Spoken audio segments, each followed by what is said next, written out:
Walang reaksyon at tinitigan ni Cecilia ang pregnancy test stick na hawak-hawak niya. At nang mapagtantong hindi na magbabago ang resultang nakikita ng kanyang mga mata, ay parang nanghihina niyang iniupo ang sarili. Nininervyos niyang isiniksik ang katawan sa gilid ng kama at niyakap ang kanyang mga tuhod habang natutulala. Buntis siya. Buntis na siya. Nabuo na ang embryo na itinurok sa kanyang matres sa pamamagitan ng isang medikal na pamamaraan na tinatawag na in vitro fertilization o IVF. Mas hindi siya makapaniwala ngayon na pwede nga pala talaga yun. Ang magbuntis kahit na virgin pa ang isang babae. Kahit na walang nangyaring pagtatalik. Bumuntong hininga siya kalaunan. Kamuntika na siyang umiyak. Bigla ay natakot siya na maging isang ina. Ngunit nang sumagi sa isip niya ang laging sinasabi sa kanya ni Mrs. Torres, ay mas kinabahan siya sa bagay na yon kaysa sa sitwasyon niya ngayon. Iisipin pa lang niya na makukulong siya ay takot na siya. Cecilia, hindi ka na maaaring umatras dahil gumastos na ng malaki si Sir Harold. Oras na hindi ka sumunod sa usapan, hindi ka na makukulong, kundi ibabalik mo pa ang lahat ng nagastos ni Sir Harold kasama ang penalty dahil sa paglabag mo sa kontrata na pinirmahan mo. Ito ang paalala lagi ni Mrs. Torres sa kanya. Nakilala ni Cecilia si Mrs. Torres 5 buwan na ang nakakaraan matapos siyang makita noon ng ginang na umiiyak sa tapat ng isang college school. Umiiyak si Cecilia dahil ang pangarap niya na makatapos ng pag-aaral ay mukhang malabo ng matupad. Tinapat na siya noon ng nanay niya na hindi na siya nito kayang pag-aralin. Inaasahan niya na yun noon pa, pero naging masakit pa rin sa kanyang damdamin. Gayunman, hindi niya sinisisi ang kanyang nanay. Dahil kung iisipin naman kasing maigi, ay saan naman ito kukuha ng pangpaaral sa kanya sa kolehiyo, gayong isa lamang itong lamandera. Gusto mong makapag-college? Tanong sa kanya ni Mrs. Torres noong pinapakain siya sa isang fast food chain. Opo, pero wala naman pong kakayahan ng nanay ko. Naglalabada lang kasi siya. Sagot niya habang panay ang subo sa kinakain. Sarap na sarap siya dahil sa hirap ng buhay nila, ay minsanan lang siya kung makakain ng masarap. Anong balak mo kung ganun? Balak ko na ano? Ang ibig kong sabihin ay kung ano ang balak mo para makapagtapos ka ng pag-aaral mo. Uminom muna si Cecilia ng soft drinks bago ito sumagot. Siguro magtatrabaho po muna ako, mag-iipon po muna ako, at kapag nakapag-ipon na ako, saka ako itutuloy ang pag-aaral ko. Sa tingin mo, ganun yung kadali? Natigilan si Cecilia. Ano pong ibig niyo sabihin? Alam mo bang sinabi ko rin yan nun sa sarili ko? Sabi ko noon, magtatrabaho muna ako bago mag-aral. Pero alam mo kung ano nangyari? Kinahalit, nagkabaluktot-buluktot na mga kamay ko sa kakakayod. Pero kahit 1,000 duling ay wala akong naipon. Bakit po? Dahil sa dami ng gastusin at bayarin, napupunta lahat doon. Saka magkano lang bang minimum wage ng isang mababang manggagawa dito sa bansa natin? Kulang na kulang sa taas ng mga bayarin. Sa tingin mo makakaipon ka pa sa lagay na ganito kung barya lang ang sasahurin mo kada kinsenas at katapusan? Unti-unti ay lumumbay ang mukha ni Cecilia. Kahit kasi hindi siya mag-compute ay sang-ayon na siya agad sa sinabing yun ni Mrs. Torres. Katibayan na roon ng ate Katrina at nanay niya na halos parehas kayod kalabaw pero madalas kinakapos pa rin sila. Mahirap pa rin ang buhay nila. Pero wag ka mag-alala, Cecilia, dahil bala kong tulungan ka. Nakikita ko kasi ang sarili ko sa'yo noon kaya nang makita kita kanina, magaan agad ang loob ko sa'yo. Bumagal ng bumagal ang pagnguya ni Cecilia sa isinubo niyang kanin at piraso ng fried chicken. Kumukurap-kurap siyang napatitig ng ilang sandali sa kausap na ginang. Yun lang naman ay kung magtitiwala ka sa akin at magiging masunurin sa lahat ng ipagagawa ko sa'yo. Sabi ni Mrs. Torres. Ibinaba ni Cecilia ang mga kubyertos. Nagka-interes siya agad sa narinig. Ano pong gagawin ko? Umiti sa kanyang ginang bago sumagot. Uupahan namin ng sinapupunan mo. Ipagbubuntis mo ang anak ng kliyente ko. Ano po? Malakas na naibulalas ni Cecilia. Wait lang, huwag ka muna maghisterya, Cecilia. Patapusin mo muna ako bago ka magkomento. Ipininit nga ni Cecilia ang kanyang mga bibig at matamang nakinig. 1 bilyonaryong bakla ang kliyente ko. At ang tanging hiling niya bago siya gupuin ng kanyang sakit na kanser ay masilayan niya ang kanyang magiging anak. Noon pa niya yung pangarap pero dahil napakatagal ng proseso sa legal na pamamaraan ng surrogation sa ibang bansa, natatakot siya na baka bago ma-approve ang kanyang hiling ay mauna pa siyang mawala sa mundo. May dumaan sa kanilang inuukop ang lamesa kaya tumigil muna sa pagsasalita si Mrs. Torres. Hinintay muna nitong makalampas ang tao bago nagpatuloy sa napakaselan nitong topic. Isang kakilalang nagrekomenda sa akin sa kanya. At hiniling niya sa akin na hanapan ko siya ng magsisilang sa kanyang magiging anak bago siya mamatay. At ako po yun? Ang magbubuntis? Gilalas na sambit ni Cecilia. Sana kung papayag ka, isa pa'y nakita ko na ang angkop na jeans mo sa magiging anak ng kliyente ko. Maganda ka at mukhang mabait din. Siguradong perfect combination kayo ni sir. Ano, payag ka na? Siyempre ayoko po. Sure ka? Kahit na babayaran ka ng halagang 5 milyon? At kung papayag si Sir Harold, ire-request ko na tulungan kanya sa pagkokolehiyo mo. Nakaeenggan yung offer sa kanya ni Mrs. Torres. Siyempre ay nalula si Cecilia sa 5 milyon. Sobra-sobra na yun sa kanyang pag-aaral sa kolehiyo kung sakali. Ngunit may matigas na tumutol pa rin sa bahagi ng kanyang utak. Sa isip-isip niya, paano yun? Ni hindi pa nga niya alam yung pakiramdam na tumuntong sa ikapitong langit kasama ang lalaking iniibig. Ni hindi pa nga siya nabibiyak bilang isang ganap na babae. Tapos magbubuntis siya agad? Parang kabaliwan naman yata yun. Huwag ka mag-alala dahil hindi mo naman kailangan makitabi sa kama para mabuntis ka. Kukuhanan ka lamang ng itlog at kukuhanan naman si Sir Harold ng semilya. Kapag naging compatible kayo, yun ang ipapasok sa iyong matres. Paliwanag pa ni Mrs. Torres. Napangiwi si Cecilia. Hindi pa rin siya kumbinsido. Cecilia, malaking tulong na sa'yo ang 5 milyon.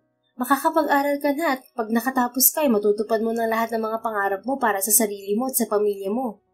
Ano naman ang 9 na buwan na pagsasakripisyo mo kung kapalit yun ay balang araw, kaginhawaan sa buhay niyo, hindi ba? Wala pa rin naging imig si Cecilia. Don't worry dahil walang makakaalam sa mangyayaring surrogation. Matatapos ang lahat na tingin sa'yo ng mga tao ay dalaga pa rin. Ikukuha ka namin ng bahay na pwede mong tutuluyan habang buntis ka. At syempre gastos lahat ni Sir Harold kahit ang kaliit-liitan mong pangangailangan. Siya bahala sa'yo sa lahat ng magiging proseso. Ibigay mo lang sa kanya ang kanyang anak bago siya mawala ay hindi ka na kailan pa mamamproblema sa kahirapan. Pandedemonyo pa sa kanya ni Mrs. Torres. Sigurado pa rin si Cecilia sa sarili niya na hindi niya tatanggapin ang offer nang matapos ang pag-uusap nila ni Mrs. Torres dahil hindi pa naman siya nababaliw. Hindi pa siya ganoon kadesperada. Subalit nang madatnan niya ang nanay niya sa bahay nila pag-uwi niya at nakita niyang hirap na naman ito sa paglalabada, ay pikit mata na siyang nagdesisyon. Kailangan niyang maialis sa kahirapan ng kanyang mahal na nanay sa kahit na anong paraan. Kaya naman agad niyang tinext si Mrs. Torres sa numero na ibinigay nito. At nang sumunod na araw ay isinagawa na agad ang mga test sa kanya para sa gagawing surrogation. Isang malakas na tunog ng cellphone ang pumutol sa pagbabalik tanaw sa nakaraan ni Cecilia kung paanong nabuntis siya na walang nobyo at lalong walang asawa. Gulat na gulat siya. Muntik ba niyang maitapon ang hawak niyang pregnancy test? Pangalan ng kanyang ate Katrina ang tumatawag na kanyang nakita sa screen. Malamang ay may ihahabilin ito o sasabihin dahil nasa trabaho pa ito. Ngunit dahil natatakot siyang kausapin ng kapatid, ay nireject niya ang tawag. Itatabi na niya sana ang cellphone nang maalala niyang tawagan na lang si Mrs. Torres. Kailangan niya niyang ipaalam na positive na ang resulta ng kanyang pregnancy test. Isa rin yun sa kabilin-bilinan sa kanya ng ginang na gagawin niya, oras na malaman niyang buntis na siya. Cecilia, bakit? Sinagot agad ni Mrs. Torres ang kanyang tawag. Okay na po. Positive na po. Dumadagundong sa kaba ang dibdib niyang imporma. Buntis ka na, Cecilia? Opo. Nakatatlong try na po ako ng PT at ganun pa rin po ang resulta. Very good, Cecilia. Natuwa na ang ginang. Sige, bukas na bukas ay ipapasundo kita dyan. Ipapacheck up kita sa OB-GYN na nakakilala ko. Sige po, Mrs. Torres. Pinutol na ni Cecilia ang tawag at ibinaba ang kanyang cellphone. Ang hindi niya maintindihan ay kung bakit naiyak na siya ng tuluyan at kahit anong payapa niya sa kanyang sarili, ay hindi na niya mapigilan. Tuloy-tuloy pa rin ang pag-agos ng masaganang luha mula sa kanyang mga mata hanggang sa kanyang nakatulugan. Kinabukasan, maaga pa lamang ay dumating na nga ang sundo ni Cecilia. Mabilis siyang nagpaalam sa kanyang nanay. Tinanong kung saan siya pupunta, pero hindi niya sinabi ang totoo. Ang sabi lang niya ay may papasukan siyang trabaho sa syudad na stay-in para hindi na mag-usisa pa ang mga ito. Walang nakakaalam sa kanyang pamilya na pinasok niya ang pagsusurrogate. Wala silang kaalam-alam na ilang buwan na lamang mula ngayon ay magsisilang na siya ng anak, pero magiging anak ng ibang tao. 6 weeks ka na raw buntis, Cecilia. Congratulations! Bati sa kanya ni Mrs. Torres nang magpasuri siya sa isang OB-GYN. Hindi naman alam ni Cecilia kung anong saktong magiging reaksyon. Nagtatalo-talo sa kanyang damdamin ng kasiyahan, kalungkutan at pangamba. Magulo ang kanyang pakiramdam. Natatakot ka pa rin ba? Tanong sa kanya ni Mrs. Torres nang nanatili siyang tahimik at parang wala sa sarili. Tiningnan niya ito at isang hiling ang nabuo sa kanyang isipan. Mrs. Torres, pwede po ba na kahit anong malaman niyo sa baby tuwing check-up ko ay huwag niyo na pong ipaalam sa akin? Ayoko po sanang malaman ng anumang tungkol sa kanya, para kung sakali hindi ako mahirapan. Tinitigan naman siya ng ginang.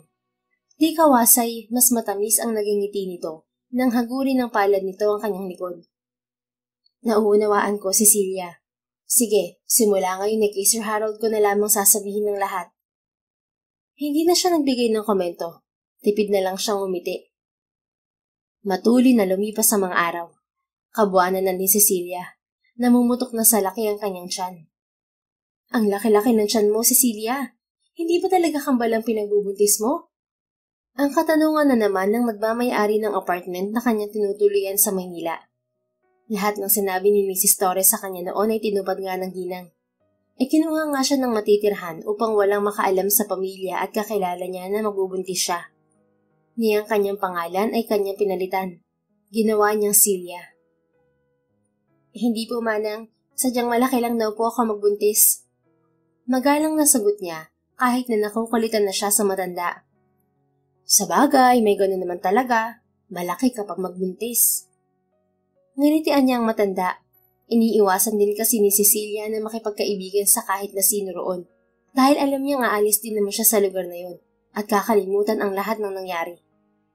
Akamang papasok na siya sa pinto ng kanyang apartment upang maputol na ang usapan nila. Ngunit bigla-bigla ay nakaramdam siya ng paghilab ng tiyan. Aray! Sobrang napangiwi siya at napahawak sa kanyang tiyan. Celia, ayos ka lang? Mabuti na lamang at naroon pa ang matanda. Manganganak na po yata ako, manang. Mas nakangibing sagot niya dahil humihilab na talaga ang kanyang tiyan. Nataranta na ang matanda. Naghihiyaw na ito ng tulong. Hindi naman sila nabigo dahil naglabasan ng iba pang mga nangungupahan sa apartment at nagtulong-tulong upang madala agad siya sa ospital. Ilang oras lamang ang lumipas, maayos at ligtas na naipanganak ni Cecilia ang kanyang pinagbubuntis, kahit na nahirapan siya ng gusto dahil kambal pala ang kanyang anak. Tama ang matandang may-ari ng apartment. Kambal nga ang kanyang pinagbubuntis. Anong ibig niyo sabihin na nawawala ang isa kong anak? Paano nawawala? Anong nangyari? Hiyaw niya pagkagising niya nang ipaalam sa kanya ang masamang balita. Ang isa raw sa kambal ay tinangay ng isang lalaki na nagpanggap na janitor ng ospital. Hindi pwede. Ibalik niyo sa akin ang anak ko. Palahaw pa ni Cecilia. Mas nanlumo pa siya nang subukan niyang tawagan si Mrs. Torres. Hindi na kasi makontak ang cellphone number nito. Kasama ng isa niyang anak, sa isang kaisap mata ay naglahong parang bula si Mrs. Torres na kanyang pinagkatiwalaang lubos. Ang pangako nitong 5 milyon na ibibigay sa kanya pagkapanganak ay hindi rin natupad. Iyak na lamang ng iyak si Cecilia habang yakap-yakap niya sa mga bisig niya ang natira niyang anak. Mabilis na lumipas ang 6 na taon. Napakamot sa ulo si Rohan nang biglang tumirik ang kotseng kanyang sinasakyan. Nabulabog sila ng kanyang driver sa loob. Ang ikinapasalamat niya ay kontrolado pa rin ni Mang Pilo ang manibela. Hindi sila napahamak na dalawa.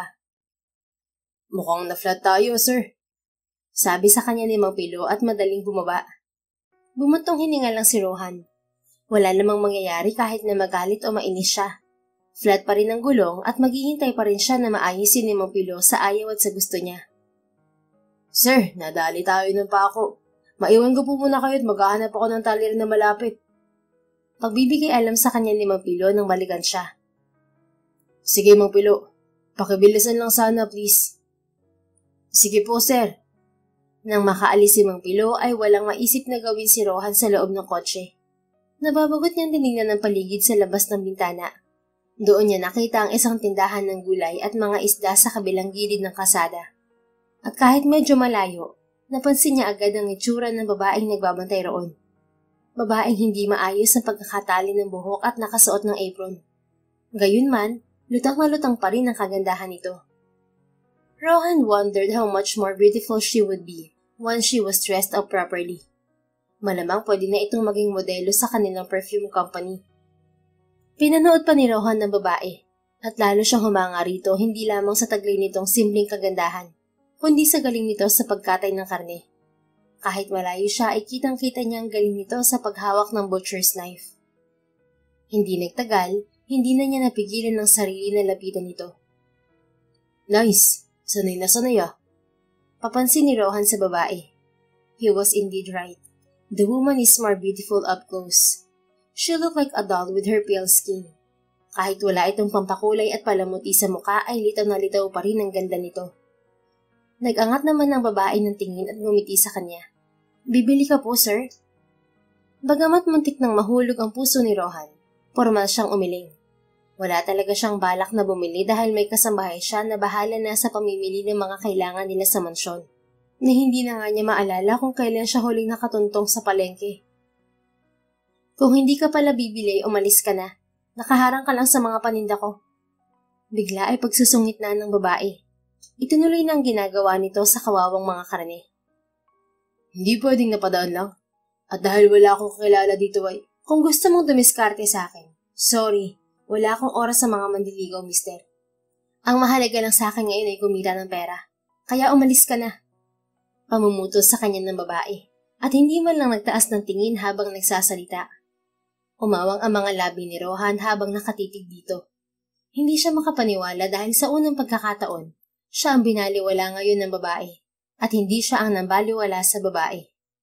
Like, wow. Ano pa tinutunganga mo riyan? Sabing alis na.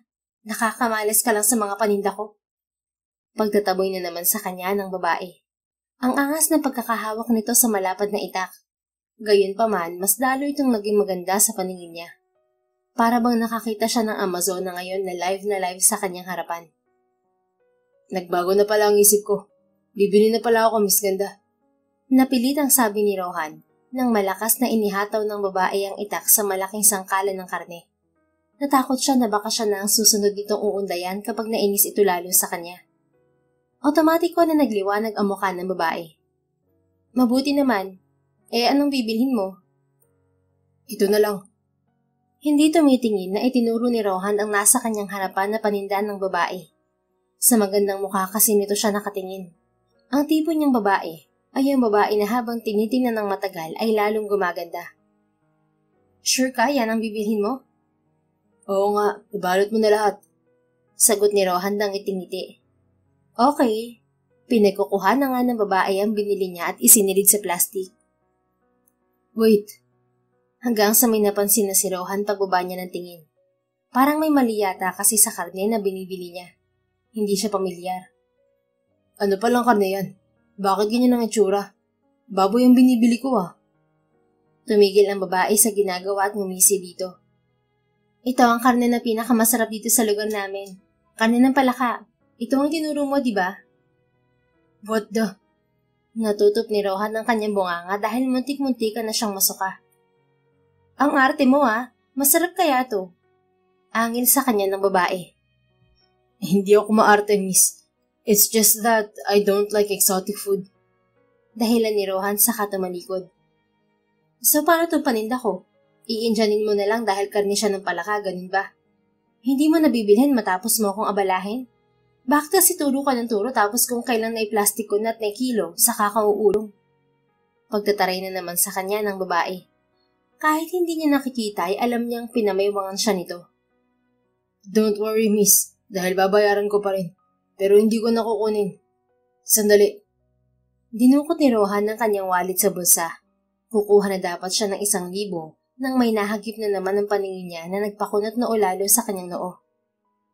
Johanna? Sambit niya sa pangalan ng batang nakitang papalapit sa tinderang maganda. Mama, nandito na po ako! Hiyaw ng bata habang patakbo sa babaeng tindera ng talipapa at nagmano pa ito. Kawaan ka ng Diyos, anak. Sabi naman ng babae sa bata. Anak? Mag-ina kayo? Kay lakas tuloy na naibigkas ni Rohan. Tumingin sa kanya ang batang si Johanna, pati na ang babae. Bakit?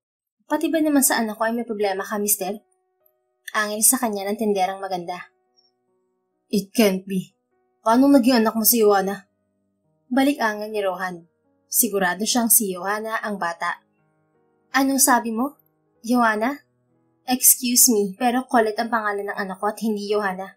Baliw ka ba talaga? Mama, sino po siya?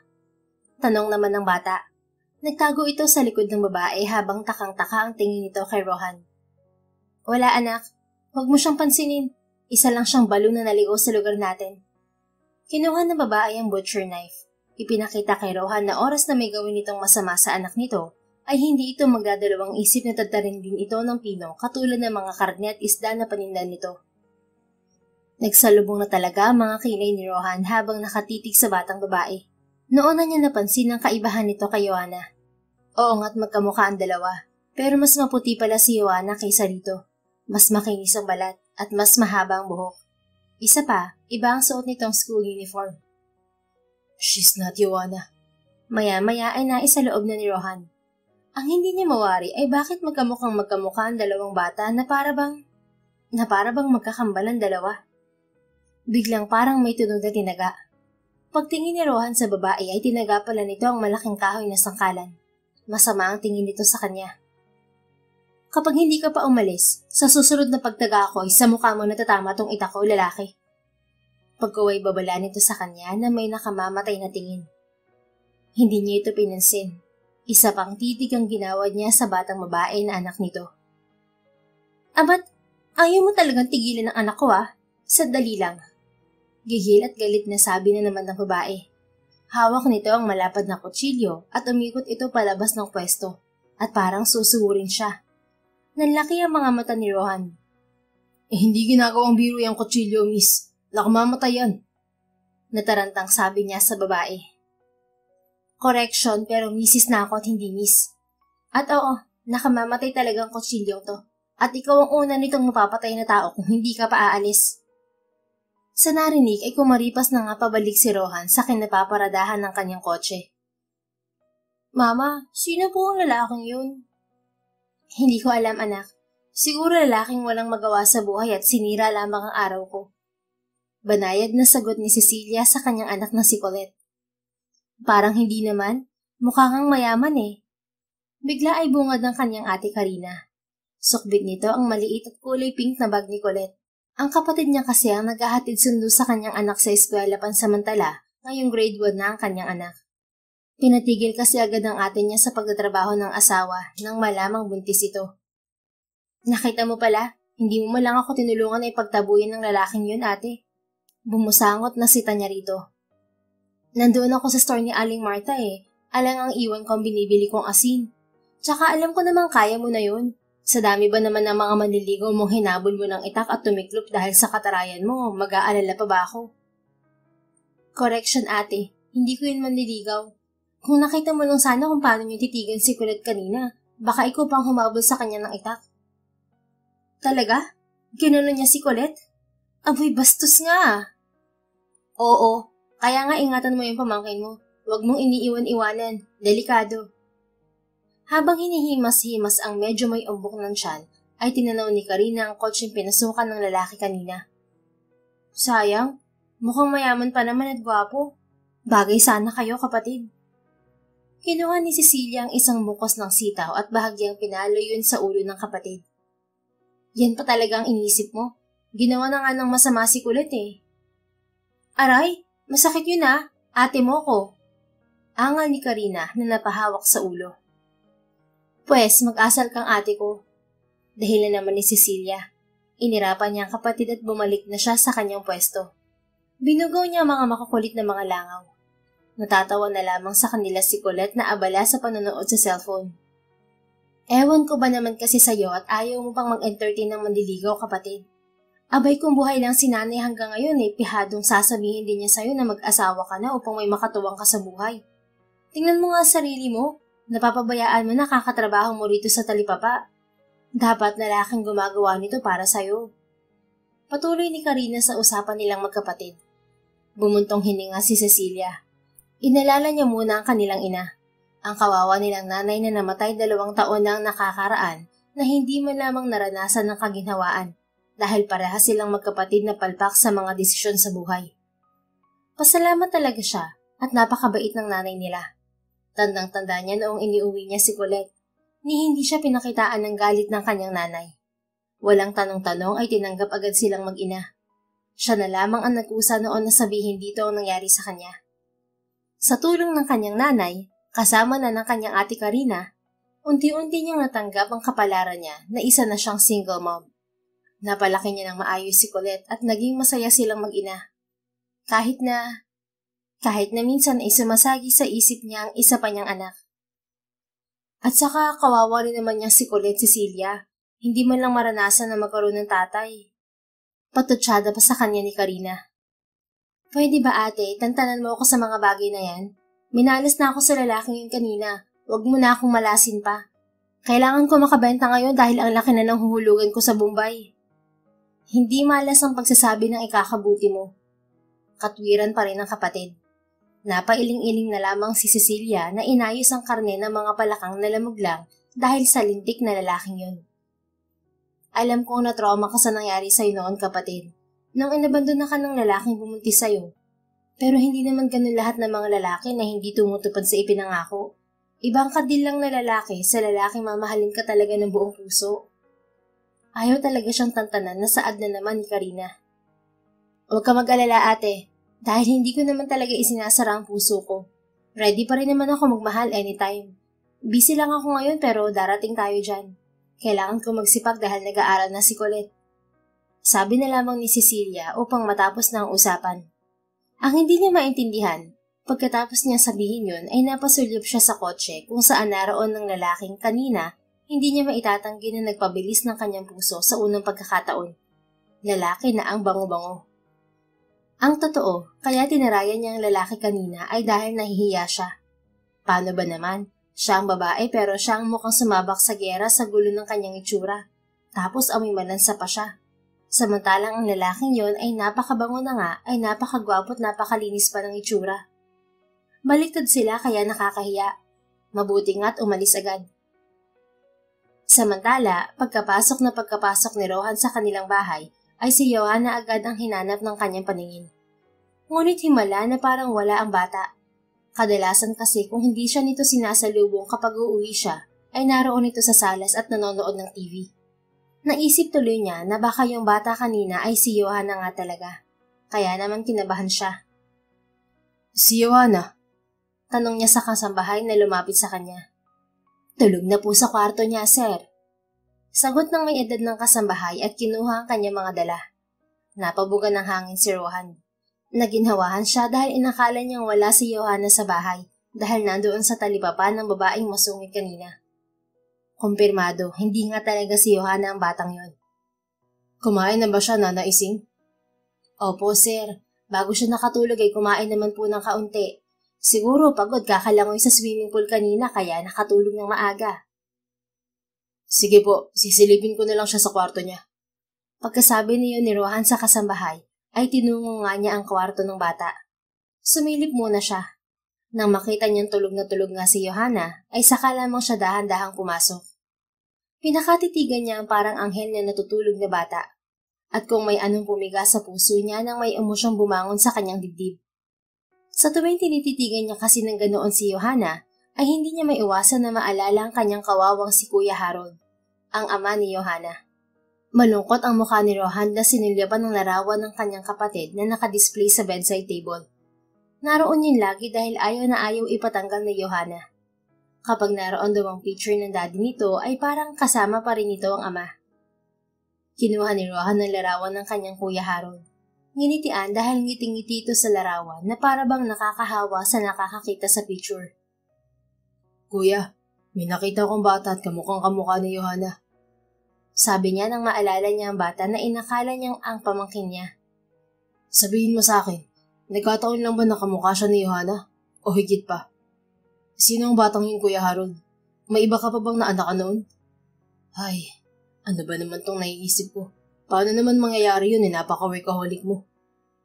Tinitigan niya ang larawan ng kanyang kapatid. Naghintay ng kasagutan. Subalit dahil alam naman niyang imposible ang gusto niyang mangyari, ay idinaan na lamang niya sa pagbuntong hininga ang lahat. Isang pasya na lamang ang kanyang binuo sa isipan. Ang balikan ng batang yun sa talipapa at alamin ang katotohanan. Iba kasi ang kutob niya, para talagang may humihila sa kanya na kilalaning mabuti ang mag-ina. Hindi siya naniniwala na nagkataon lamang ang pagiging magkamukha ng dalawang bata. Natitiyak niya na may ugnayan ang mga ito sa isa't isa. Makalipas ang ilang araw, ay wala nang inaksayang oras si Rohan. Bumalik siya sa talipapa. Salamat po talaga sa mga laruan, Tito Rohan. Sobra-sobrang pasasalamat ng batang si Colette kay Rohan nang utusan ito ni Karina na magpasalamat. Dumating doon si Rohan sa bahay ng mag-ina na napakadaming dala. Hindi lang mga laruan, kundi mga pagkain din. At naging welcome siya sa bahay na yon dahil wala pa ang ina ng bata na masungit na si Cecilia. Alam na niya ang pangalan ng babae. Cecilia pala. At ang sabi sa kanya ni Karina na kapatid daw ni Cecilia ay maaga raw nagtungo si Cecilia sa fishport upang mamakyaw ng mga ibibenta nitong isda.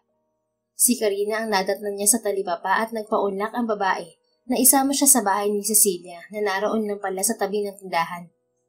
Sinadya ni Rohan na mamili muna ng pasalubong kay Colette bago magtungo roon. Magaan ang pakiramdam niya sa bata kaya naisipan niyang dalhan ito ng mga regalo. You're welcome. Next time na pagbalik ko, anong gusto mong bibilhin ko? Tanong ni Rohan sa bata. Cellphone po, Tito Rohan. Napakabilis na sagot ni Colette. Ay. Anong cellphone? Gusto ba mong malagot sa mama mo? Bawal ka pang mag-cellphone. Sabat agad ng tita Karina nito. Bahagyang natawa naman si Rohan nang cute na nagtaot ang bata. Mukhang gustong-gusto nga nito ng cellphone. Hindi pa raw pwede yung cellphone eh. Pero hindi bale, bibilhan na lang kita ng dollhouse. Gusto mo ba yun? Kabisado na ni Rohan ang gusto ng mga laruan ng batang tulad ni Colette dahil kay Johanna. Opo, Tito Rohan. Sige po, dollhouse na lang po. Salamat po. Sa sobrang kasiyahan ay niyakap siya ng bata. Ano yan, Colette? Yun ang nadatnan ni Cecilia na eksena nang bumungad ito sa pinto. Galit na galit niyang hinaklit ang payat na braso ng anak at inilayo sa estrangherong lalaki. Bakit kayo mayakap sa hindi mo kilala? Hindi ba't kabilin-bilinan ko na lumayo ka sa mga stranger? Mama, nagti-thank you lang po ako kay Tito Rohan dahil ang dami niya pong ibinigay ng mga laruan. Pagdadahilan ni Colette. Masama ang tinging ipinukol ni Cecilia sa lalaking nakikilala niya agad. Pagkatapos ay bumaling sa mga nagkalat na mga laruan sa salas nila. Huwag ka magalit sa anak mo, Cecilia, dahil totoo ang sinasabi niya. At saka nandito naman ako. Singit ng ate Karina niya na noon lang niya napansin. Pinoprotektahan ko lang ang anak ko sa mga mapang-abusong tao, ate. Ayoko maulit sa kanya nangyari sa akin noon. Katwiran ni Cecilia na pagkaway dinuro niya ang lalaki. Ikaw, anong totoo mong sadya rito? Sabihin mo. Huwag ka namang basto sa bisita, Cecilia. Nagmamagandang loob lang si Rohan dahil nakikita raw niya si Colette sa pamangkin niya. Pagtatanggol ni Karina sa lalaki. Hindi pinansin ni Cecilia ang kapatid. Sumunod ka sa akin na lalaki ka. Sa labas tayo mag-usap. Sa halip ay galit pa rin na sabi niya sa lalaki at lumabas na. Sa maliit na bakuran ng bungalow nilang family house ay hinintay ni Cecilia roon ng lalaki. Pasensya ka na kung in-approach ko ang anak mo na wala ka. Wrong timing kasi ako dahil nagpunta ka pala sa fishport. Unang sabi ng lalaki nang simulpot ito sa likuran niya. Nakapamaywang ang dalawang kamay ni Cecilia na nalingon ito. Anong pangalan mo? Ako si Rohan Villaluna. At maniwala ka, hindi ako masamang tao. Gusto ko lang na makilala kayong mag-ina. Lalo na si Colette. Lalong nagsalubong ang mga kilay ni Cecilia. Lumabas din sa bunganga mo na may balak ka nga sa anak ko. Sabi ko na nga ba't isa kang pedophile? Naa-attract ka sa mga bata. Ano? Ako, pedophile? Nalalaki ang mga matang itinuro ni Rohan ng sarili. Oo, dahil manyak ka. May patito-tito ka pang pagpapatawag sa anak ko. Hindi ka naman namin kaano-ano. Asik ni Cecilia. Kilabutan ka nga sa mga sinasabi mo, Cecilia. At bakit? Kitang-kita naman Nang isang araw tinititigan mo ang anak ko. Ngayon naman dinalaw mo at binigyan mo ng mga laruan. Hindi ba't gawaan niyo ng mga Shut up, Cecilia. Bigla ay naibulyo ni Rohan. Nakatiimbagang at kuyom na kuyom ang mga palad. Sa gulat, nahintakotang umatras si Cecilia. Huwag kang gagawa ng hindi maganda rito. Para sabihin ko sa'yo, isang sigaw ko lang magsusulputan na agad ang mga kapitbahay ko. Kung ako sa'yo, umalis ka na at huwag nang babalik dito. Tantanan mo ang anak ko at... Namilog ang mga mata ni Cecilia. Her words silenced on her lips when Rohan sealed her mouth with his. Bigla na lamang siya nitong hinalikan. Itinulak niya ito sa dibdib palayo sa kanya. Ngunit determinado ang binata na angkinin ng mga labi niya. Saglit lamang yun. However, they were both gasping for air as the kiss came to an end. Bastos ka talaga! Manyak! Angin ni Cecilia nang matauhan siya at aktong sasampalin niya si Rohan. Ngunit mabilis na nahawakan ni Rohan ang kanyang kamay. Sorry, pero ang taray-taray mo kasi. Kung saan-saan pa napupunta ang malaswa mong utak. Sabi ni Rohan na binitawan din naman siya agad. At bakit? Mali ba ako gayong pinatunayan mo na nga na manyakan talaga? Angil pa rin ni Cecilia. Bumuntong hininga si Rohan. Mukhang wala na itong magagawa kundi ang sabihin agad kay Cecilia ang totoong pakay nito. Kinuha nito ang cellphone sa bulsa. Binuksan at iniharap kay Cecilia. Ipinakita nito ang wallpaper sa babae. Ano yan? Bakit may picture ka ng anak ko? At talagang inedit mo pa talaga para maging magandang itsura niya? Galit na sabi ni Cecilia. Mas nagngalit sa inis. Hindi siya si Colette. Nagkakamali ka ng akala tulad ng nagkamali rin ako ng akala nung isang araw pagkakita ko sa anak mo. Ano bang sinasabi mo? Halos magsalubong na talaga ang mga kilay ni Cecilia. Ang sinasabi ko ay magkaibang bata sina Colette at Johanna. Pero magkamukha sila. That's why I came back para malaman kung bakit sila magkamukha. At paano nangyari yun? Yun ang hindi ko alam. Kaya gusto kong mapalapit sana sa inyo para malaman ko kung bakit. But you accused me na kung ano-ano. Natahimik na si Cecilia. Kinutuban at kinilabutan. Hanggang sa naluluhan na siya sa pagkakaalala niya sa kanyang isa pang anak. Pinakatitigan naman siya ni Rohan. Pinag-aralan ng kanyang reaksyon. Pwede ko bang makita ulit ang larawan ng bata sa cellphone mo? Maya-maya ay mahinahon na ang tinig na hiling ni Cecilia. Walang imik na iniabot ni Rohan ng cellphone. Hindi nagtagal ay iniiyakan na ni Cecilia ang bata sa larawan. So tama ako na hinala. Hindi nga nagkataon lang na magkamukha sina Colette at Johanna dahil magkapatid sila. Kambal sila, tama ba? Pero paano nangyari yun? Tigmak na mga luha ang mata na nag-angat ng tingin si Cecilia at sa gitna ng mga pagluha ay tumango siya. Ang totoo, may nawawala akong anak. Ang kakambal ni Colette. Pinuno ni Rohan ng hangin ang dibdib na kalauna ibinuga rin. Pwede ko bang malaman kung ano nangyari? Bakit nagkahiwalay ang dalawang anak mo? Hawak ang cellphone at nakatitig sa larawan ni Johanna na tinungo muna ni Cecilia ang pwesto niya sa talipapang ginawa niya sa tapat ng bahay nila. Umupo siya sa mahabang kahoy na upuan. Umupo naman si Rohan sa tabi niya. 6 na taon nang nakakaraan nung may lumapit sa aking babae. Mrs. Torres ang tawag ko sa kanya. Ang sabi niya, tutulungan niya ako makapagtapos ng pag-aaral. Basta gawin ko lang ang gusto ng kliyente niyang mayaman na isa raw bakla. Umpisa ni Cecilia sa paglalahad ng masalimuot niyang nakaraan. Si Kuya Harold. Sabi ni Rohan. Oo, Sir Harold nga ang tawag sa kanya ni Mrs. Torres. Sa pangalang yun ko lang nakilala ang ama ng mga anak ko. Dahil never ko siyang nakaharap o nakilala. Hindi ko nalaman ang apelyido niya. Basta ang alam ko, isa siyang parte ng LGBT na ang tanging pangarap ay magkaroon ng biological na anak. Ang gusto raw ni Harold bago siya mamatay, masilaya niya ang anak niya dahil may cancer daw siya.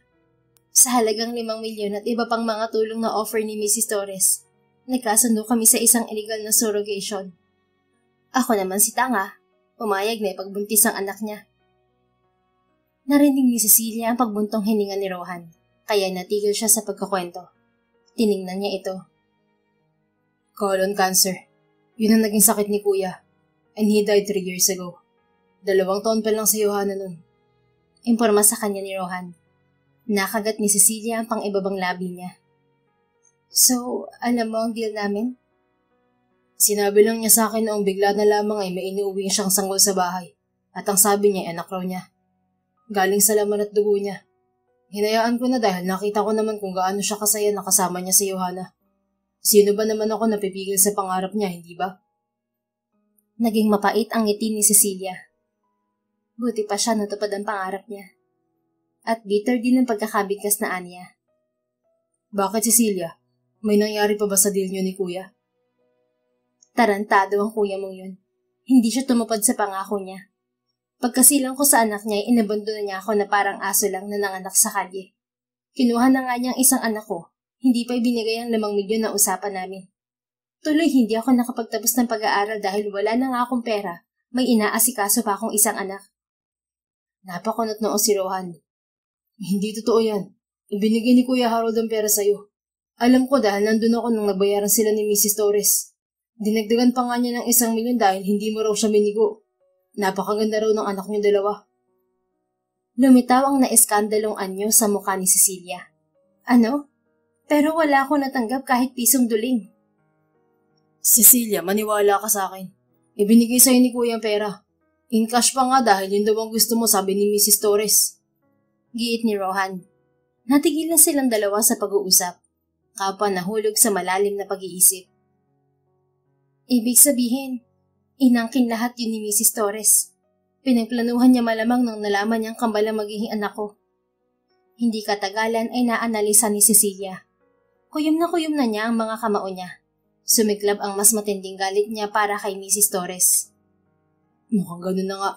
Pero hindi mo ba alam na kambal ang pinagbubuntis mo noon? Tanong ni Rohan. Sunod-sunod na iling ang ginawa ni Cecilia. Lahat ng check-up ko noon ay hindi ko inaalam ang resulta. Sa ultrasound, hindi ako tumitingin. Sa mga payo ng OB ko, hindi ako nakikinig. Sinasadya ko mag-headset.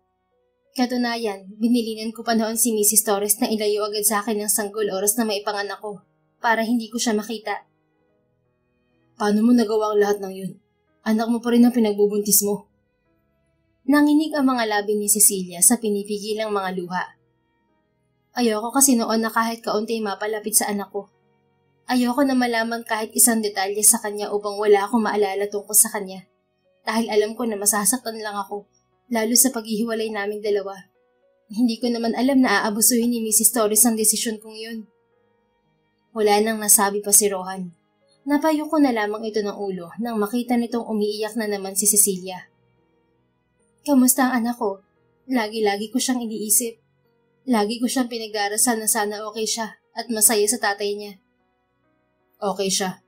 I'm her guardian simula nang mamatay si Kuya. Pero minsan napapansin ko na malungkot siya. Maybe because she's longing for a daddy and a mommy. Sorry kung napagkamalan kitang manyakis at may masamang balak kay Colette. Okay lang, naiintindihan ko. Naniniwala ka na sa akin ngayon na wala akong masamang intensyon sa inyong mag-ina. Tumango siya. Maybe we could talk to Colette about her twin and her daddy. Sige, sigurado akong matutuwa siya. Pero wag na muna ngayon. Sasabihan na lang kita kapag pwede na. Okay, I respect your decision. 1 linggo ang nakakalipas mula nang nalaman nila ang katotohanan ukol sa kambal, ay nagpasya sila kahapon lamang na ipakilala na ang kambal sa isa't isa. Isinama ni Rohan ang mag-ina sa bahay dahil napag-usapan nila na mas mainam na sabay nilang ipaalam sa kambal ang totoo. Mama, kamukha ko po siya, sabi ng Colette sa mama niya. Tito, she looks like me, ang sabi ni Johanna sa tito Rohan nito. Parehas na kabadong nagkatinginan sina Cecilia at Rohan. Unang kumilos si Rohan dahil naiiyak na si Cecilia. Gustong-gusto na sana kasing yakapin ni Cecilia ang isang anak. Pigil na pigil lamang niya ang sarili dahil ang naging usapan nila ni Rohan ay huwag nilang bibiglain ang 2 bata. Johanna, makinig ka sa akin. Inilihod ni Rohan ang isang tuhod upang magpantay ang tingin nila ni Johanna. Hindi ba sabi mo gusto mo makita ang mama mo? Lumabing tumango ang cute na bata. Tumingin si Rohan kay Cecilia, humihingi ng signal. At nang tumango si Cecilia ay humugot muna ito ng hininga bago ibinalik ang tingin sa pamangkin. Johanna, siya ang mama mo, si Cecilia. Sa sandaling yon ay pakiramdam ni Cecilia ay nagtayuan lahat ng balahibo niya sa katawan.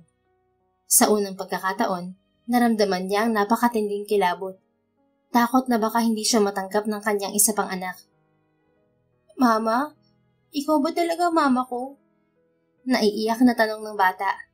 Ganoon na lamang ang ginhawa niya dahil sa tawag sa kanya ng bata. Agad na nagbagsakan ng mga luha ni Cecilia na tumango. Ako nga, Johanna. Ako nga ang mama mo. Mama? Sinugod na siya ng yakap ng bata. Diyos ko, ang anak ko. Sambit niya. Sinuklian niya ng mas mahigpit na yakap nito. Nag-iyakan na silang mag-iina dahil sumali na rin si Colette sa yakapan nila. Hindi na nila kailangang sabihin pa sa dalawang bata na magkapatid ang mga ito. Naunawaan na agad na kambal ang mga ito. Johanna, anak, siya si Colette, ang kambal mo.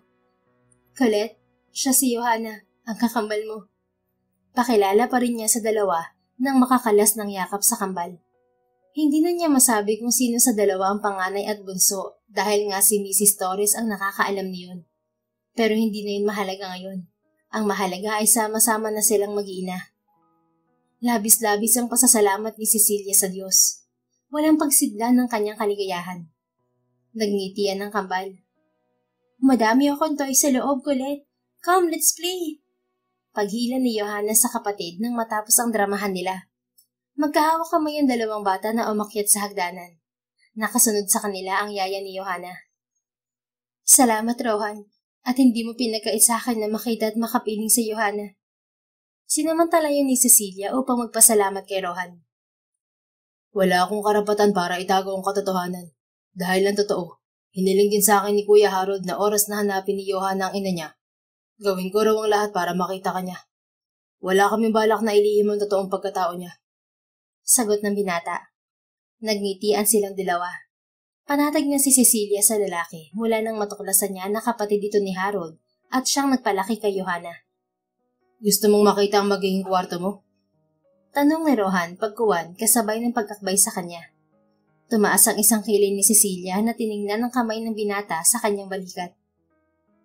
Katabi lang yun ang magiging kwarto ko, kaya pwede mo akong katukin anytime na gusto mong.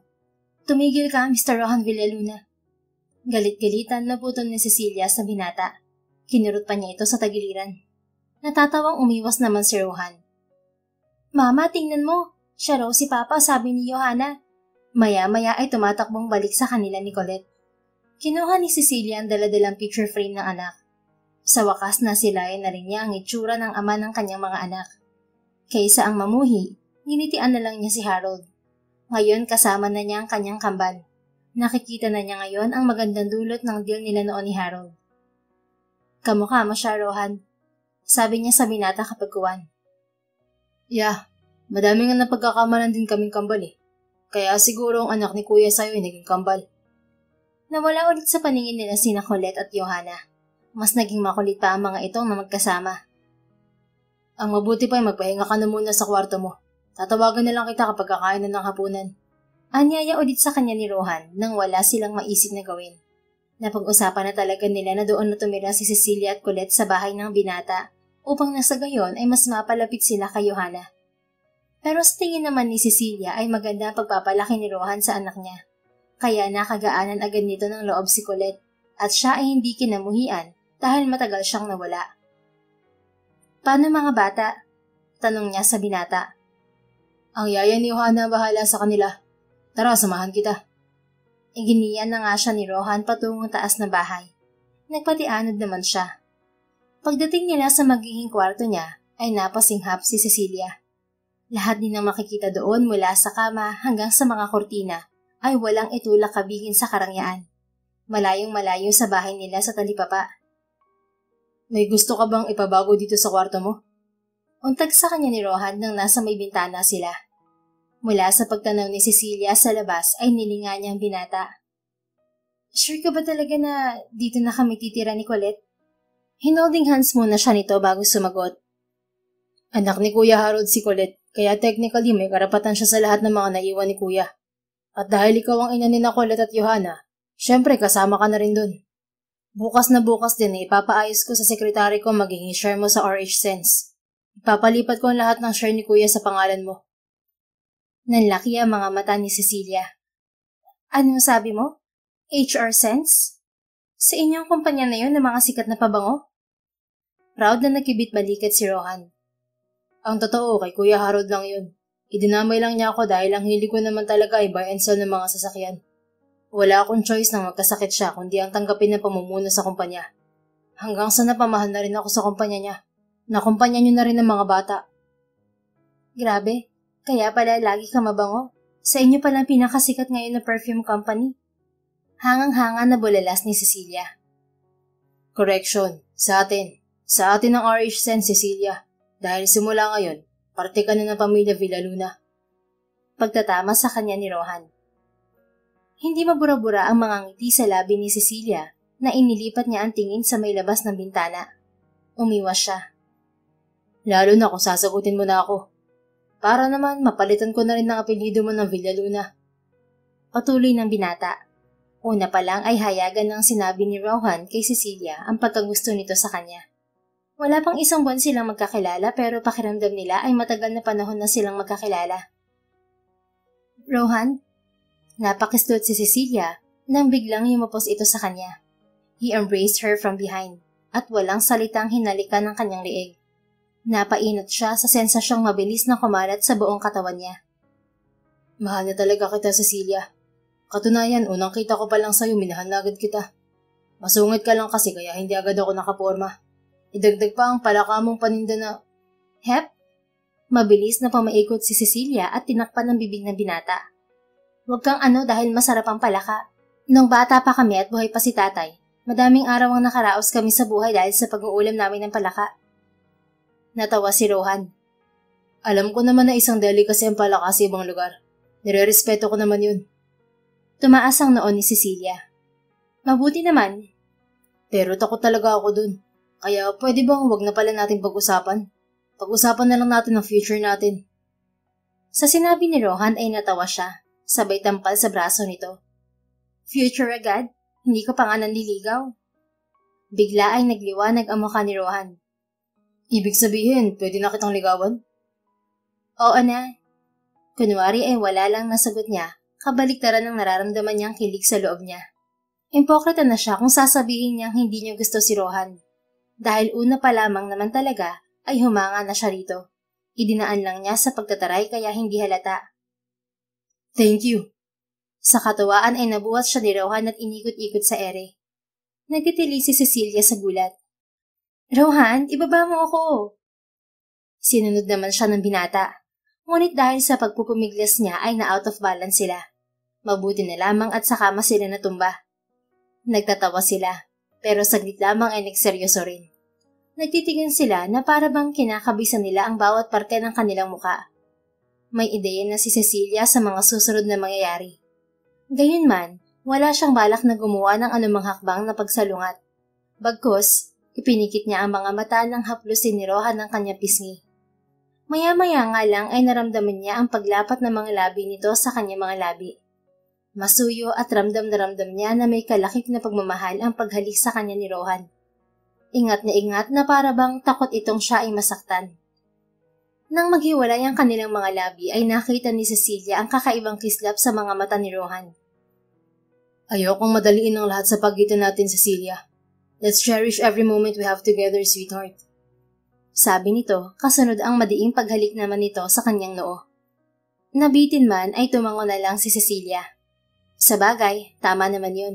Kahit alam niyang may puwag na rin si Rohan sa puso niya, ay mas mainam nga naman talaga na kilalanin niya muna ito ng lubusan. Umalis na si Rohan mula sa pagkakadagan sa kanya, at inalalayan siyang bumangon din. Umupo siya sa gilid ng kama at inayos ang sarili. Pabebing inipit niya ang mga buhok sa kanyang mga tenga. Maiwan na kita rito para makapagpahinga ka. Huwag mong alalahanin ng mga bata. Ako nang bahala sa kanila. Tatawagan ka na lang namin kapag kakain na. Paalam sa kanya ni Rohan. Wala pa halos sa sarili na napatango na lang siya. Nang mapag-isa ay para naman siyang teenager na kinikilig-kilig habang yakap ang unan. Salamat, Lord. Salamat po dahil kahit may malaki akong pagkakamali noon na nagawa, unti-unti naman na ngayong naaayos. Pangako ko po, simula ngayon, mas magiging mabuti pa akong ina sa mga anak ko. Taimtim niyang dasal kalaunan. Sa paglipas ng mga araw ay mas lalo pang napapalapit si Cecilia at Rohan. Ganoon din ang kambal na hindi na halos mapaghiwalay. Inilipat na rin nila ng eskwelahan si Colette para magkasama ng kambal. Minsan ay dinadalaw sila ng kapatid ni Cecilia. Masayang-masaya si Karina para sa kanya at palagi siyang tinutudyo na sagutin na si Rohan. Sa totoo lang ay gusto na naman niya, pero syempre, kakakilala pa lang nila kaya naghihintay pa siya ng tamang pagkakataon. Naging hands-on mama si Cecilia sa kambal. Nais niyang bumawi kay Johanna sa mahabang panahon na nawalay ito sa kanila ni Colette. Johanna, Colette, tama na muna yan mga anak. Halina muna kayo rito at basang-basa ng mga likod niyo. Tawag ni Cecilia sa dalawang makukulit na bata. Nakasakay na mga ito sa mga maliliit na bike at kanina pa mga walang kapaguran sa pag-iikot-ikot sa malawak na bakuran ng bahay. Coming, Mama! Sagot sa kanya ni Johanna. Mabilis na nilagyan ni Cecilia ng bimpo ang likod ng mga anak nang makalapit ang mga ito sa kanya. Pinainom na rin niya ang mga ito ng tubig.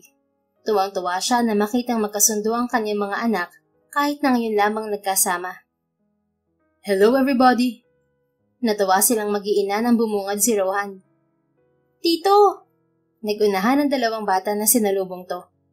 Sabay ang mga itong kinarga ni Rohan at tulad ng kinagawian nito ay iniikot ang kambal sa ere. Nagtitili sa kasiyahan ng dalawang bata. Kamusta dito? Tanong ni Rohan kay Cecilia nang bumalik sina Johanna at Colette sa pagbabay. Maliban sa napakakulit ng mga batang yan, ayos naman. Kung may reklamo na sagot ni Cecilia. Ikaw, kamusta ang trip mo sa Italy? Ilang araw na nawala si Rohan dahil may emergency raw na kinailangang ayusin sa branch office ng RH Sense sa Italy. Okay na, naayos na lahat. Pasensya ka na kung bigla kitang iniwan. Mag-isa ka tuloy nag-asikaso sa kambal. Ano ka ba? Ayos lang yun. Mas mahalaga ang kumpanya. Kayang-kaya ko naman ng mga bata kaya wala kang dapat ipag-alala. Actually, mas panatag na ako ngayon para kay Johanna dahil nandito ka na. Ngumiti si Cecilia. At huwag kang mag-alala dahil babawi ako. Simula bukas, wala muna akong trabaho sa office. Pinaubaya ko muna sa sekretary kong pamamahala sa kumpanya. Buong linggo na mamamasyal tayo ng mga bata. Talaga? Na-excite na bulalas ni Cecilia. Yes. Pero sa ngayon, pwede bang kumain muna ako? Nagugutom na ako eh. Tara sa kwarto. Kinurot ni Cecilia ang tagiliran ng binata. At bakit sa kwarto? May pagkain ba ron? Nagtatawa naman si Rohan. Akala ko lang makakalusot. Namiss kasi kita. Pinagkukurot ulit ito ni Cecilia sa tiyan at tagiliran. Napatigil tuloy si Colette at Johanna sa pagbabike nang marinig ang tawanan nila. Napangiti ang dalawang bata sa isa't isa. Sa mga sumunod na araw, naging masaya nga ang pamamasyal nila. Tinupad lahat ni Rohan ang gustong puntahang lugar ng dalawang bata. At sa pamamasyal na yon, hindi nakakalimutan ni Rohan na dumiskarte kay Cecilia. Kung ano-ano ang pakulo nito na parte raw ng paniligaw nito. Kahit na hindi na naman sana kailangan pa, dahil panalo na naman talaga ito sa puso ni Cecilia. Sa pag-aaruga pa lang nito kay Johanna ng ilang taon ay kahanga-hanga na. Sana Lord, tuloy-tuloy na kaligayahang nararamdaman kong ito. Wala na po kong hihilingin pa. Ang makita lang na ganito kasaya palagi ang mga anak ko ay sapat na. Kontentong-kontento na po ako, Lord. Taimtim na naidasal ulit ni Cecilia sa may kapal. Minsan na pinapanood niya sina Rohan, Johanna at Colette na lumalangoy sa dagat na huling destinasyon ng kanilang pamamasyal. Pagkatapos matupad ni Rohan ang pangako na mag-iina, back to normal na ulit ang lahat. Si Rohan ay pumapasok sa opisina. Si Cecilia naman ay masayang inaalagaan ng kanyang mga anak. Ma'am Cecilia, may bisita ka po. Pagbibigay alam sa kanya ni Yaya Ising isang araw na abala siya sa kusina. Ipinagluluto niya ng tsamporado ang mga bata. Hanggat kaya kasi niya ay siya lahat ang gagawa ng mga kailangan nilang mag-iina. Back up lang naman niya ang Yaya at kasambahay. Isa pa ay sanay naman siya sa gawaing bahay. Sino po? Si Sir Edward po, ma'am. Kaibigan ni na Sir Harold at Sir Rohan. Gusto ko raw po niya makausap. Nandun po siya sa gazebo. Natigilan sa ginagawang paghahalo sa niluluto si Cecilia. Nagtaka siya dahil paanong gusto siyang makausap ng Edward na yun, hindi naman niya ito kilala. Ako na po dyan, ma'am. Voluntaryo sa kanya ni Yaya sa may galan. Sige po, at pagkatapos po niyan pakidala niyo po kami ng merienda. Ani at nag-alis na nga ng apron sa katawan. Naghugas siya ng kamay at tinungo na ang kinaroroonan ng bisita raw niya. Nasa malayo pa lang siya ay tanaw na niya ang malaking bulto ng lalaki roon sa gazebo. Hi! Unang bati niya nang makalapit siya rito.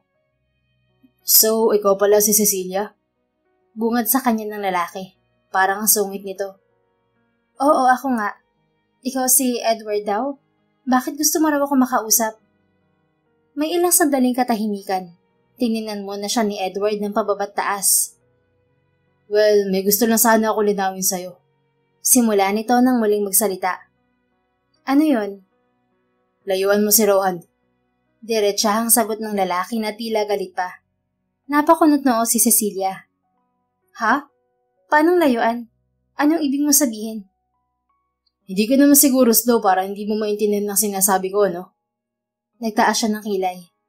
Sorry pero hindi ko talaga maintindihan ang sinasabi mo eh. Umikot ang mga matang nagbuntong hininga si Edward. At sa klase ng malamya at may pilantik na paghalukip-kip nito, ay tila may nabuksan na sa isip ni Cecilia. Gets na niya. Si Edward ay katulad din ni Harold, basa niya rin sa obserbasyon niya. Sa tingin ko, nauunawaan mo na. Tumaas ang isang sulok ng mga labi ni Edward. Bumuntong hininga si Cecilia. Mas maganda pa rin kung lilinawin mo sa akin ang lahat. Ang isang kilay naman ni Edward ang tumaas. Matalim na ang pagkakatingin nito sa kanya.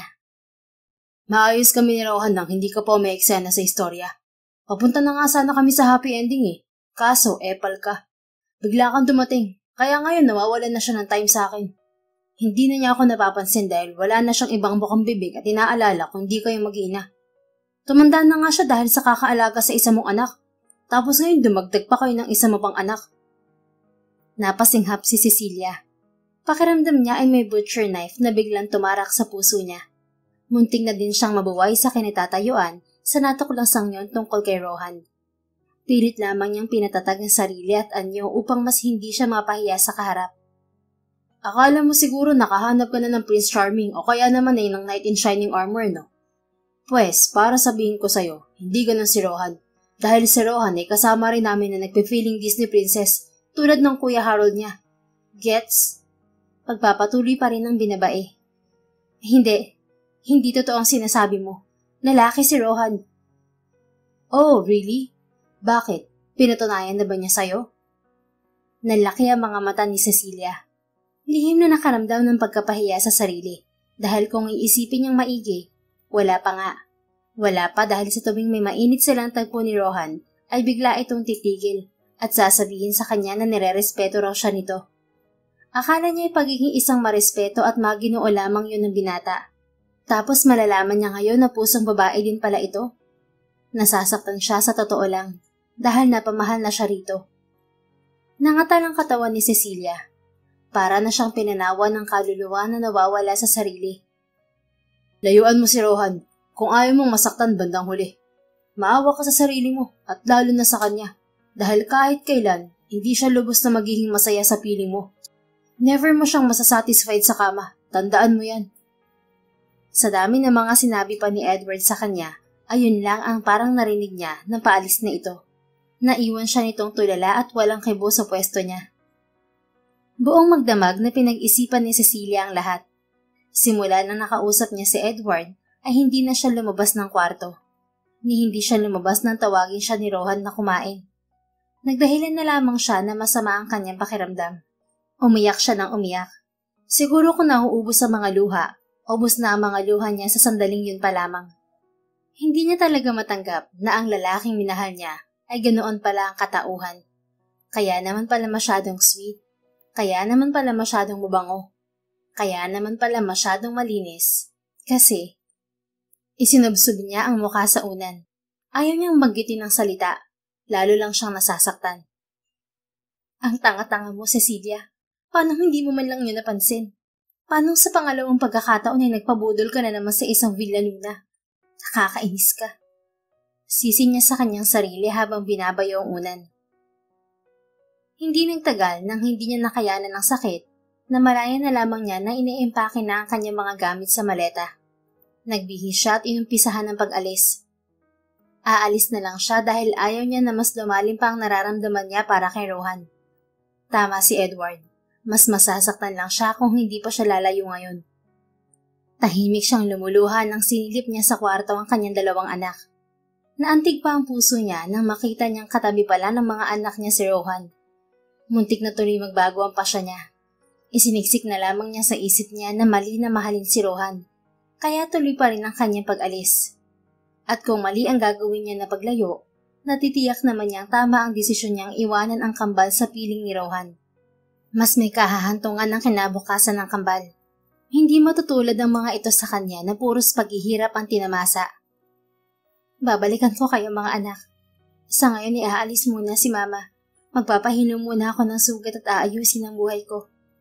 Magpakabait kayo sa Tito Rohan niyo. Huling sabi niya sa mga anak sa isip niya bago tuluyang nilisan ang malaking bahay. Sa kamalasan, wala pang biyahe pagdating niya sa bus station dahil madaling araw na nang makarating siya roon. 5:00 pa raw ang first trip. Lupaypay ang mga balikat ni Cecilia na umupo na lamang sa mga pampasaherong upuan. Tulad ng iilang pasaherong kasama niya ay wala siyang choice kundi ang maghintay ng 5:00. Ang balak niya ay sa Ilocos Norte siya pupunta. May tiyahin siya roon na pwede niyang tuluyan, kahit pansamantala lamang habang nagpapahilom ng sugat sa puso. Mama? Narinig niyang sambit ng pamilyar na boses. Si Colette. Hindi pa umiinit ang kanyang puwitan sa pagkakaupo ay nakasunod na agad to sa kanya. Sa pagtaas niya ng tingin ay nakita niya ang kanyang mga anak kasama si Rohan. Pare-parehas na mga nakapajama. Ang mga anak niya ay pupungas-pungas pa. Anong ginagawa niyo rito? Gilalas siyang napatayo. Sumingit at dumaan sa pagitan ng dalawang bata si Rohan. Madilim ang mukha nitong mas lumapit sa kanya. Nalimpungatan si Joanna kanina at ginising niya ako. Sinabi niya nakita niyang paalis ka at may hila ka raw na maleta. Kinutuban ako kaya sinundan ka namin. Pasaan ka ba? Bakit ka aalis, Cecilia? May problema ba? Nagyuko ng ulo si Cecilia. Hindi na kayo dapat nagpunta rito. Nasira tuloy ang tulog ng mga bata. Sabi ni Cecilia sa halip na sagutin ang mga tanong nito. Nagalit na si Rohan. Marahas na hinawakan ang kanyang braso. Aalis ka? Iiwan mo kami ng mga bata? Bakit nga? Dahil kailangan kong umalis. Mahina ang tinig na sagot niya, kasabay ng pagbawi niya sa kanyang braso. Pero bakit nga? May nagawa ba akong mali? Saglit siyang natahimik. Pagkuway na iiyak na tiningnan ng kanyang mga anak na nakatingin lang din sa kanila at nakikinig. Cecilia, sagutin mo ko. May nagawa ba akong pagkakamali para iwanan mo ko? Ulit ni Rohan. Napilitan siyang umiling. Technically, wala naman talagang kasalanan si Rohan. Hindi nito kasalanan na maging katulad ito ng Kuya Harold nito. Kung ganun bakit ka aalis? Ano to, trip mo lang?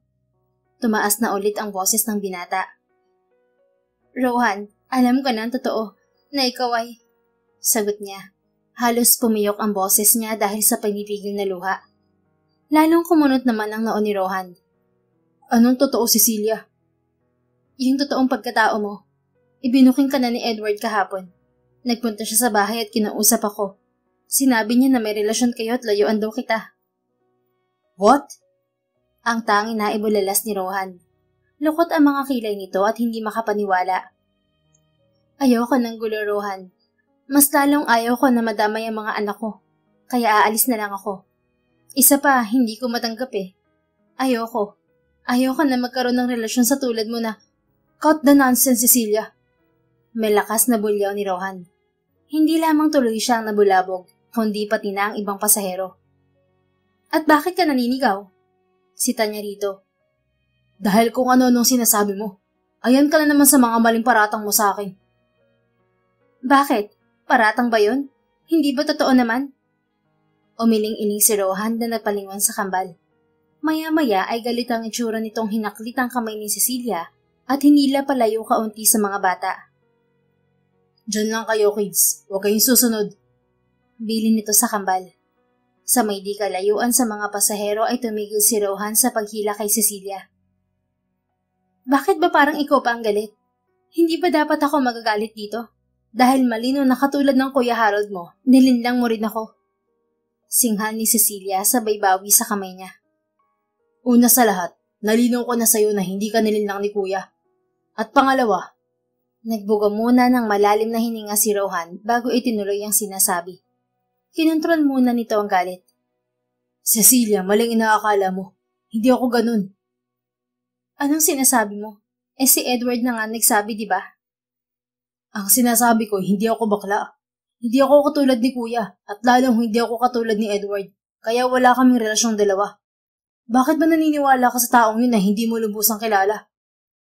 Nagulantang si Cecilia. Pero yun ang sinabi sa akin ni Edward. Masaya pang araw kayo at papunta na sa happy ending ng relasyon niyo kung hindi lang sana ako dumating sa buhay mo. Umiling-inig si Rohan. He was jealous of you. Kaya gumawa siya ng kwento para maghiwalay tayo, Cecilia. Bakit naman siya magsiselos kung wala kayong relasyon?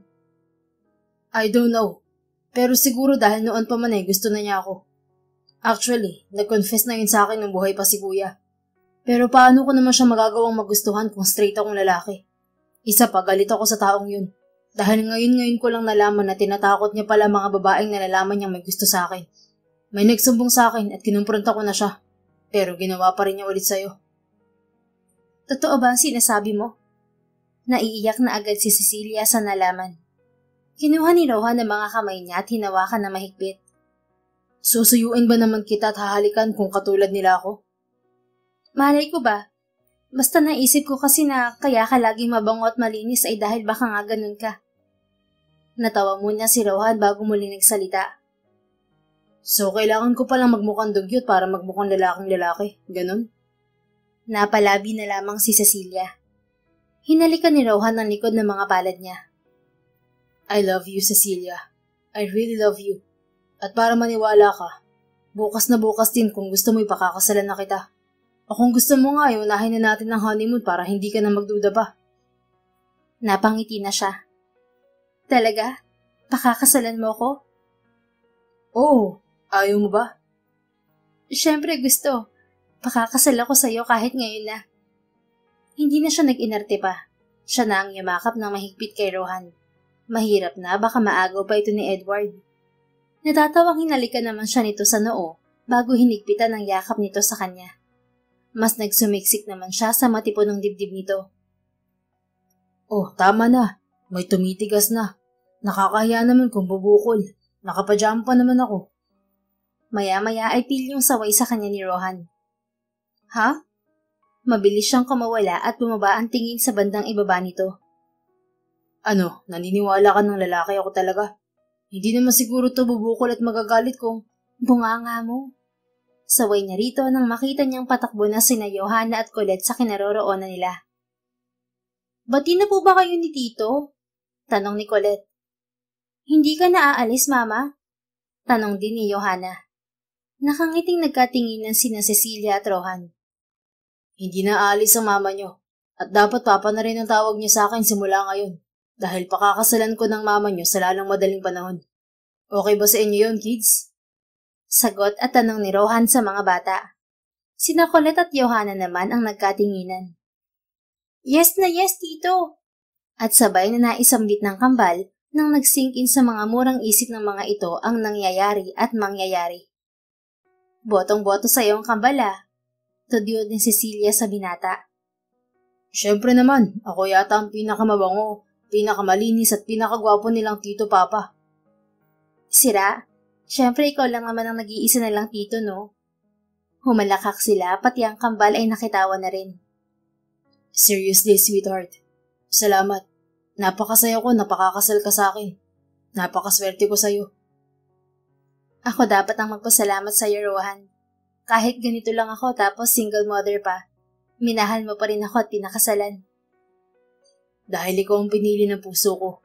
Kusa tayong pinagtagpo. Kahit nakakatakot kang Amazona nung una nating tagpo, Alam ko sa puso ko na ikaw ang babaeng hinahanap ko. Nag-group hug silang apat at kalaunan ay nagkayayaan ng umuwi dahil kita sa mga mata ng kambal na antok na ang mga ito. Buti na lang at walang pasok ang mga ito sa school. Isang napakasaya at engrandeng kasal ang naganap sa bakuran ng Villa Luna Mansion, ilang buwan lamang ang nakalipas. Masayang-masaya ang lahat, lalo na syempre ang anak nilang sina Colette at Johanna. Panay ang pabibo ng dalawang bata sa mga bisita, na siyang lalong nagpasaya sa kasal nila ni Rohan. Mahal na mahal kita, Cecilia. Nasabi ko na ba yun sa'yo? Sabi ni Rohan nung nagsasayaw silang mag-asawa sa reception. Kunwari ay nag-isip si Cecilia. Parang hindi pa nga. Tapos ay pili ang sagot niya dahil halos hindi na nga niya mabilang kung ilang beses nang sinabi yun sa kanya ng asawa. Ngayong araw pa nga lang ng kasal nila ay parang nakailang ulit na ito. Mga paulit-ulit na salita na kailanman ay hindi niya pagsasawa ang pakinggan. Pues sinasabi ko sa iyo ngayon na mahal kita, Cecilia. Inosenteng sabi nga ni Rohan. Nagtatawa si Cecilia sa parang tanga na asawa. At sinasagot ko naman ng mas na mahal kita, Rohan.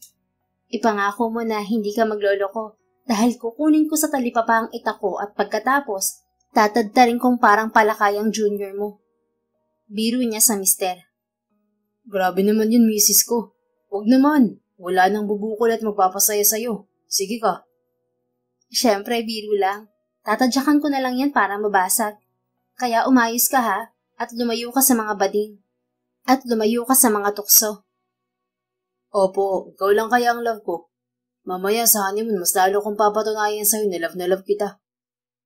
Muling hinagkan ni Rohan si Cecilia. Sila na yata ang pinakamasayang groom and bride sa balat ng lupa.